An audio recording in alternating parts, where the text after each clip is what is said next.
Flight to Cloud Castle is the last of Michael Reeves' episodes to air and is only a two-part story.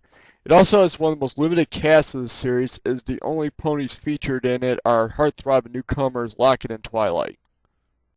Not that Twilight. Not that Twilight either. Okay, now you're just messing with me. Yes, that Twilight, the So Soft Pegasus released this year. Anyway, part 1 opens with Locket and Twilight playing tag and Heart Throb tagging along, but they're interrupted by a giant bird buzzing them. The bird was apparently getting away from a scrawny gnome guy trying to lasso it, but he ends up tripping and lassoing himself. Heart Throb takes pity on him and goes down to see what they can do. Better go see what this is all about. I have a feeling we're gonna find out, whether we want to or not. Yeah, welcome to the world of Heart Throb. Abandon all hope you enter here. The gnome is wallowing in self-pity until Heart Throb lands and he realizes she has wings, at which point he tries to pour along with him. However, even Heart Throb takes issue with this kind of treatment and demands to know who he is and where he wants to go. This, along with Twilight and Locket showing up, gets the gnome named Garth to back down and explain himself. He's looking for air transport because his true love is asleep in a floating castle. Her father enchanted her as a way to filter her potential suitors, and Garth wants to prove his love by breaking the enchantment with a kiss because it's always a kiss. They take off and Garth sings about all he would do for his true love, and this includes going into space and using those jetpacks from the opening of the G.I. Joe movie for some visual humor. Speaking of visual humor, they fly so far they actually fly to the end of the background panel and onto the next. Twilight's getting tired and wonders if they're going to have to go onto a third background panel in order to find the floating castle. It moves around, so we'll have to search a little, okay? It's never easy, is it? Fortunately, Locket finds the castle near some mountains. This is actually the closest Garth has ever gone to the castle, but he knows that there's the typical set of challenges awaiting them when they land. However, they have to land first, which proves to be a problem as the castle moves away as soon as they get close. It plays keep away from Heart Throb and then Locket, which depresses Garth. You ponies can't fly fast enough or high enough. We can fly faster and higher than you can. Yeah, unless you suddenly discover that you can transform into a Harrier jump jet, you have no right to complain. However, Garth does come up with a plan surrounding the castle to keep it from escaping, and then at least one of them can land.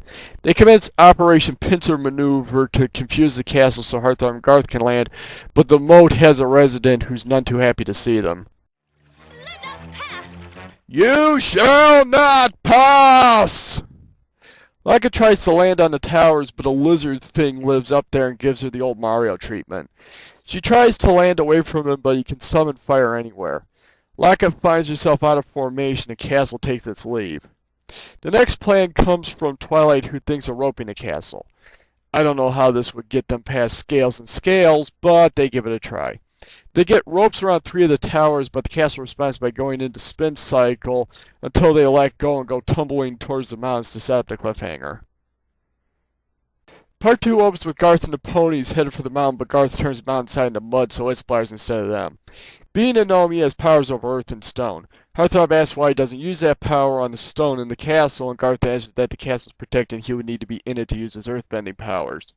Getting him inside wouldn't be a problem if not for the salamander, a fire elemental, and the Undine, a water elemental. However, Heart Throb suggests using them against each other. They go at it again and corral the castle against a mountain. Garth calls out the Undine while Locket and Twilight go to harass the salamander. Salamander! Your fire's not that hot! And neither are you! Hey, I was voted handsomest herp in Mythical Beast Illustrated. The two get pissed off enough that they fire blindly and end up hitting each other. With the Undine beats and Salamander dows, Garth and the ponies head in. They enter a maze, but Garth can now make the stone show them the right path. However, inside the castle it isn't safe as Heart Throb falls into a pit that would have been a problem if not for the fact that she was a Pegasus. The gruesome twosome have also gotten their powers back and go in after them. They reach Ariel's bedchamber and Garth is about to kiss her when the Salamander and Undine show up and start doing their thing. To stop them so that Garth can awaken Ariel with a kiss! Oh, really? I thought we had to stop them because they'll make baked Alaska out of us if we don't! I really like how these two work off of Heart Throb. It's too bad that this was their only episode together. The two gang up on Twilight, soaking her until she's grounded and then cloying her with fire. However, Heart Throb and Locket return the favor by dropping a tapestry on the salamander to let Twilight escape. However, none of them can escape the Undine's tornado, and the salamander creates a wall of flames to keep Garth away from Ariel. Garth figures that he'll see if they're dumb enough to be tricked again, though. You dumbass! How could you fall for it twice? Heart Throb tells Garth to make the castle shake to knock the two off balance long enough for her to take him over the flame to kiss Ariel. She wakes up immediately and the two freakish monsters turn into two freakish men. Geez, you guys look better as the lizard and the merman.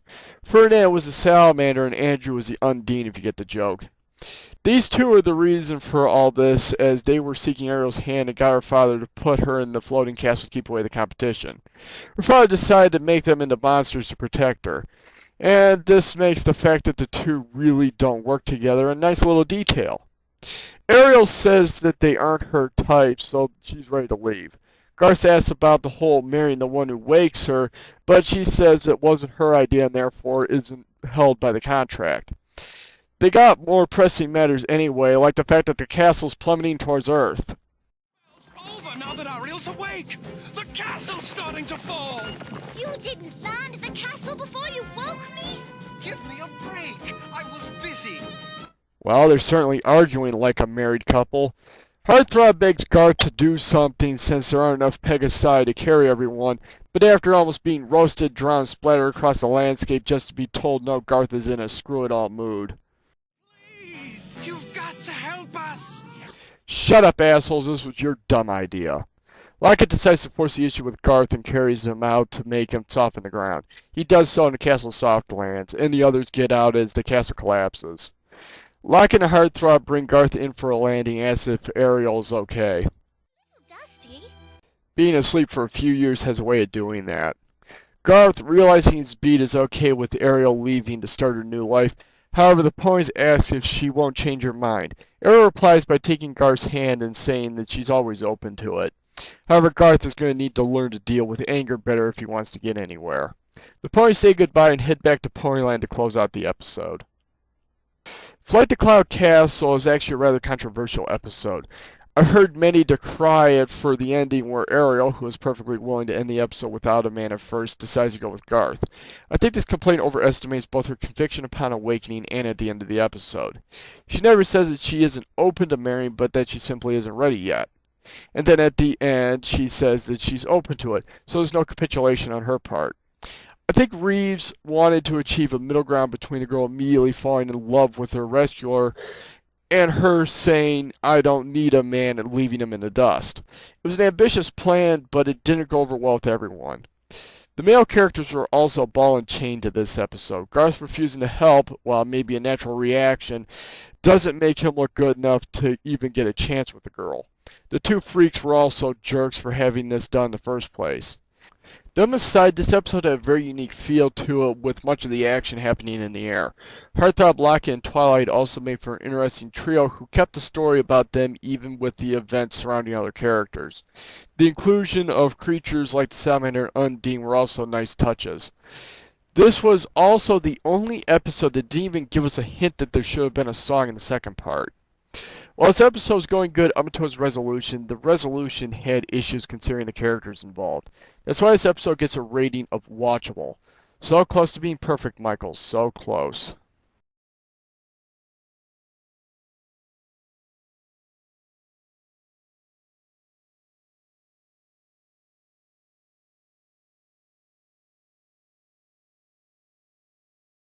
Hey, you! Undine!